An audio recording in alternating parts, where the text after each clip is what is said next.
السلام علیکم ورحمۃ اللہ وبرکاتہ۔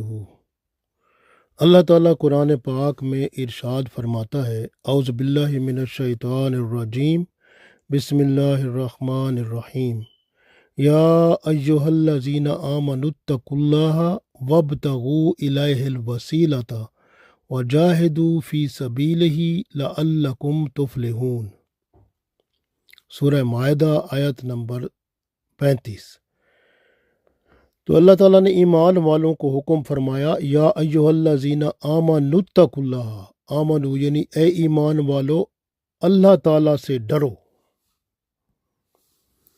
وابتغوا اور تلاش کرو، الیہ الوسیلہ اس تک وسیلہ تلاش کرو، یعنی اللہ تک پہنچنے کا وسیلہ تلاش کرو، وجاہدوا اور اس کے راستے میں، وجاہدوا فی سبیلہ اور جہاد کرو، فی سبیلہ اس کے راستے میں، لعلکم تاکہ تم تفلحون فلاح پا جاؤ۔ تو اللہ تعالیٰ نے ارشاد فرما دیا، اے ایمان والو اللہ تعالیٰ سے ڈرو اور اس تک پہنچنے کے لیے وسیلہ تلاش کرو اور اس کے راستے میں جہاد کرو تاکہ تم دونوں جہانوں میں فلاح پا جاؤ۔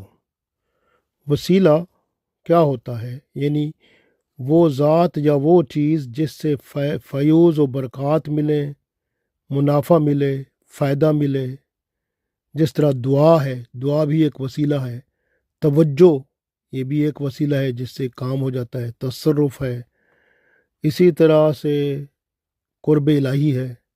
تو کس طرح ہوتا ہے؟ یعنی بارگاہ الہی میں وسیلہ کے لیے دعا کرنا، پہلی بات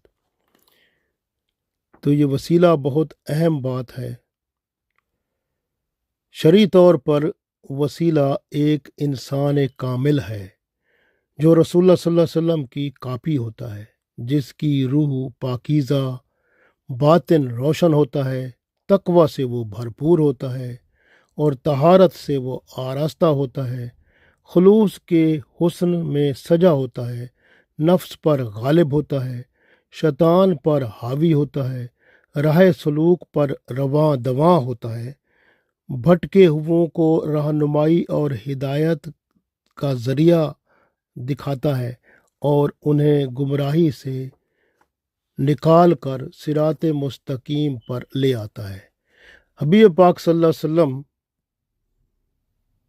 کی مکمل پیروی کرنے والا ہوتا ہے، شریعت پر وہ بھی عمل پیرا ہوتا ہے، اپنی نگاہ سے دوسروں کی گندگی صاف کرتا ہے اور بارگاہ خداوندی میں کھڑا کر دیتا ہے۔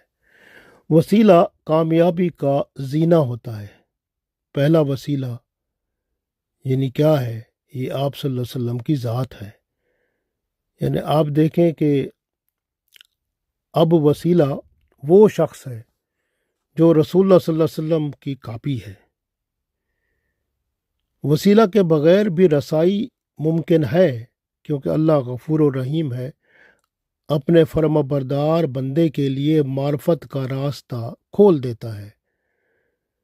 اگر کوئی اپنے لیے استاد کامل تلاش کرتا ہے تو استاد کامل جو ہوتا ہے، وہ کام جو بذات خود بندہ کرنا چاہتا ہے اس کو کئی سال لگتے ہیں، لیکن استاد کامل وہ کام دنوں میں کر دیتا ہے۔ دعا کی قبولیت بھی ایک وسیلہ ہے۔ جس طرح آپ یوں دیکھیں کہ جس طرح ملازمت کے لیے درخواست دیتے ہیں تو وہاں آپ کو ریفرنس دینا پڑتا ہے جس کے ذریعے سے ملازمت ملتی ہے،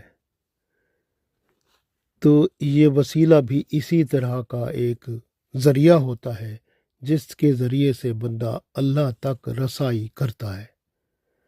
آپ دیکھیں کہ آدم علیہ السلام نے رسول اللہ صلی اللہ علیہ وسلم کا وسیلہ پیش کیا، توبہ قبول ہوئی۔ یہود تورات میں رسول پاک صلی اللہ علیہ وسلم کے ذکر کے وسیلے سے فتح و نصرت پاتے تھے۔ مکہ مکرمہ میں قحط پڑا تو عبد المطلب نے رسول اللہ صلی اللہ علیہ وسلم کے وسیلے سے دعا کی کہ اللہ تعالیٰ بارش عطا فرمائے، تو بارش ہو گئی، ہریالی آ گئی۔ اس وقت آپ صلی اللہ علیہ وسلم 2 ماہ کی عمر کے تھے۔ ایک نابینا کو آپ صلی اللہ علیہ وسلم نے خود وسیلے کی تعلیم دی۔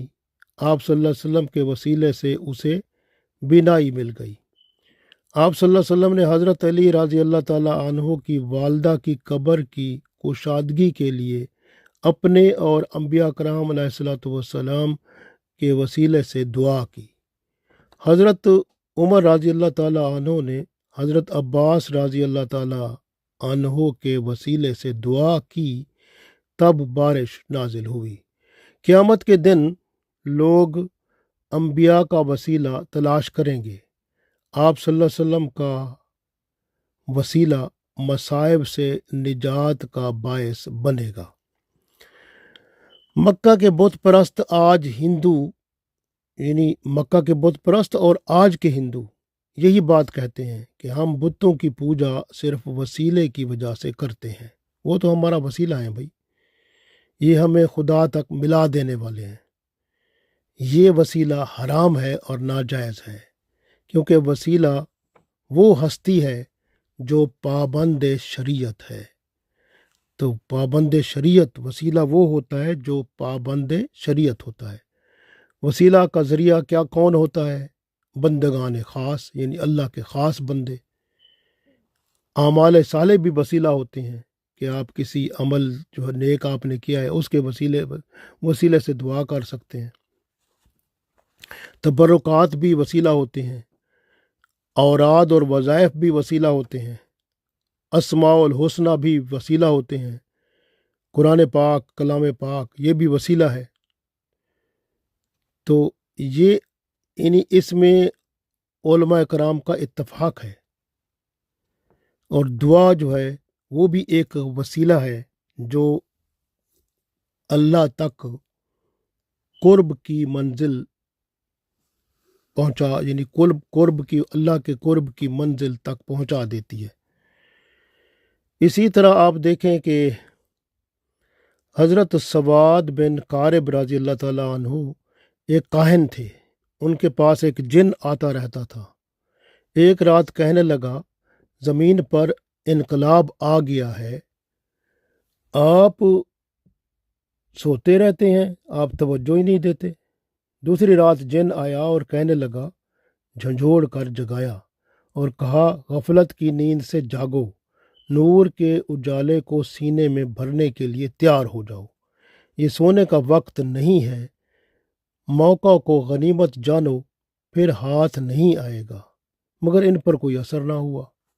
تیسری رات جن پھر آیا اور کہنے لگا، تمہاری تو عقل و شعور جو ہے اس کی تمام صلاحیتیں ناکارہ تو نہیں ہو گئیں؟ ہوش میں آ کر مکہ مکرمہ پہنچو، آل ہاشم کی اولاد سے ایک نبی صلی اللہ علیہ وسلم مبعوث ہوئے ہیں، توحید کی دعوت دے رہے ہیں، ان کی آواز پر لبیک کہو اور ایمان لے آؤ۔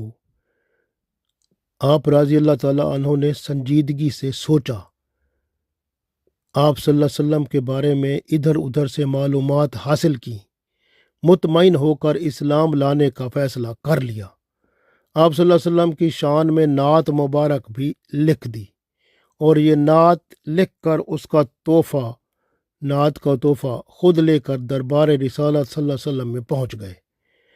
آپ صلی اللہ علیہ وسلم نے اپنے قریب بلایا اور فرمایا، اپنا کلام تو سناؤ۔ تو انہوں نے اپنا کلام سنایا، مختلف، جیسے اب ایک شعر سنایا تو اس کا مطلب یہ تھا کہ نیم خوابی کے عالم میں میرا جن میرے پاس آیا، اور جیسے میں نے اس کو دیکھا تو وہ مجھے میرے سامنے بول اٹھا کہ میں جھوٹا نہیں ہوں۔ پھر وہ 3 مسلسل راتیں میرے پاس آتا رہا اور کہتا رہا کہ آل ہاشم سے ایک عظیم رسول صلی اللہ علیہ وسلم تمہارے پاس آ گئے ہیں۔ یہ خوشخبری سن کر اپنی اونٹنی پر میں سوار ہوا اور میدانی راستہ طے کرتا ہوا آپ صلی اللہ علیہ وسلم تک پہنچ گیا۔ پھر اس نے کہا کہ یہ شعروں میں اس نے کہا، تو یہ ساری باتیں شعروں میں اس نے کہیں، تو میں آپ کو ترجمہ سنا رہا ہوں۔ پھر اس نے کہا میں گواہی دیتا ہوں کہ اللہ کے سوا کوئی رب نہیں، اور آپ صلی اللہ علیہ وسلم جو غیبی امور بیان کرتے ہیں وہ سچے اور حقیقت پر مبنی ہیں، ان میں کوئی غلط بات نہیں ہے۔ آپ صلی اللہ علیہ وسلم پر اترنے والی ہر وحی بالکل محفوظ ہے اور شیطانی طاقتوں اور شرارتوں اور فریب سے بالکل پاک ہے۔ پھر اس نے آخری یہ جو بند پڑھا اس میں جو پڑھا کہ وَإِنَّكَ أَوَّلَ الْمُرْسَلِينَ وَسِيلَةً إِلَى اللَّهِ، تو اس طرح اس نے یہ اپنے شعر میں کہا کہ میں اس بات کی بھی گواہی دیتا ہوں کہ اللہ تعالیٰ کے آپ یعنی اللہ تعالیٰ کے ہاں تمام رسولوں سے زیادہ آپ صلی اللہ علیہ وسلم کا وسیلہ افضل و اعلیٰ ہے۔ بس آپ صلی اللہ علیہ وسلم اسلامی تعلیمات سے کیونکہ آگاہ کراتے ہیں، اور اس روز نازک ترین گھڑی میں قیامت کے دن میری شفاعت فرمائیں، جب آپ صلی اللہ علیہ وسلم کے سوا کوئی شفاعت کرنے والا اور اللہ کا قرب حاصل کرنے والا اور فائدہ پہنچانے والا نہیں ہوگا۔ تو اس بات پر آپ صلی اللہ علیہ وآلہ وسلم خوش ہوئے۔ حضرت عمر رضی اللہ تعالیٰ عنہ نے بھی اپنے دور خلافت میں یہ واقعہ سواد بن قارب رضی اللہ تعالیٰ عنہ کی زبانی سنا تو انہیں گلے لگا لیا۔ ماشاء اللہ۔ تو یہ ہے اللہ کے رسول صلی اللہ علیہ وسلم بھی وسیلہ ہیں، تو وسیلہ جو ہے وہ بہت ضروری ہے۔ تو آپ اللہ کی طرف پہنچنے کے لیے وسیلہ ڈھونڈیں، یعنی آپ اپنا کوئی استاد کامل بنا لیں جو اللہ کے رسول صلی اللہ علیہ وسلم کی مکمل پیروی کرتا ہو، ان کی کاپی ہو، پھر اس کی آپ ایڈوائس پر چلیں تو انشاءاللہ تعالی آپ دنیا اور آخرت میں کامیاب ہو جائیں گے۔ اگر آپ کو اس میں شک ہے تو بہتر ہے کہ آپ استخارہ کر لیں کہ جس کو آپ استاد کامل بنا رہے ہیں کیا اللہ کی رائے اس میں شامل ہے، تو استخارے میں اللہ کا مشورہ شامل ہو جائے گا۔ تو پھر بسم اللہ کریں اور اس کو گائیڈ بنائیں، اپنا رہنما بنائیں، اور پھر اللہ کے قرب کی طرف منازل میں آپ منہمک ہو جائیں۔ اللہ تعالی ہمیں اپنا قرب حقیقی عطا فرمائے، آمین۔